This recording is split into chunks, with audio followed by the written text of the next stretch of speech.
Could your tax dollars be paying for a sex club? The problem solvers have learned a Seattle woman is looking for state and federal money to help finance part of her sex organization. Komo 4 problem solver Marley Ginter went to find out where your hard-earned money might be going. Marley? Dan, I went to the club on one of its busiest nights. I saw people naked, fondling, flogging, and even having sex. Now, I want to warn you, this is a place for adults only. So if you have kids in the room, you may want to get them out.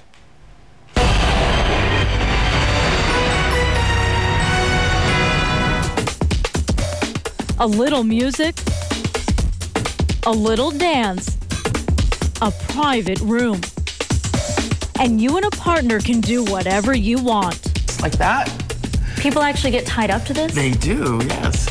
Alina Gabash runs a private sex club in Seattle. We got a sanitized tour. Stick somebody in there. But author Brian Alexander saw it in action and detailed the experience in his book, America Unzipped. Some people were, on the bondage bed, getting them worked over by a dominatrix, for example. This is the semi-private sex room. It's set back from the dance floor where there are several beds, even bondage beds, another spot for people to get tied up for fun and sex. But the popular club that brings in roughly $300,000 a year and makes up to $12,000 in profits doesn't pay a dime in federal taxes. That's right, it's a 501c7, an official nonprofit organization. That also means its members can write their dues off on their taxes. I don't agree with that at all. Not at all. This club gets tax breaks. What do you think of that? Tax breaks for what? And there's more. Gabash also runs a charity. It's got a library filled with sex books, gives classes on how to have better sex, and offers support groups for sexual minorities. I mean, she obviously found a way around, around the system. But should the government be supporting places like this? Absolutely.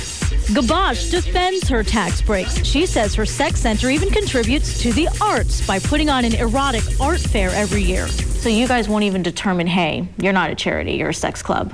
We're a ministerial organization. We don't have the authority to investigate or regulate people's activities. Tabitha Blacksmith with the Secretary of State's office admits the state doesn't delve too deeply into charity applications. They're based on the honor system. Gabash insists she is being honest. And before people get too excited, she says her club isn't making much of a profit, so she wouldn't be paying much income tax anyway. But it's still taxpayer dollars that are basically helping you out. Guess what? Everybody who comes here, we're all taxpayers too. And the club has had thousands of members over the last decade it's been open. Gabash also pointed out every private club gets a tax break, including golf or hunting clubs. She considers hers no different. It's all recreation. Marley Ginter, Komo 4 News.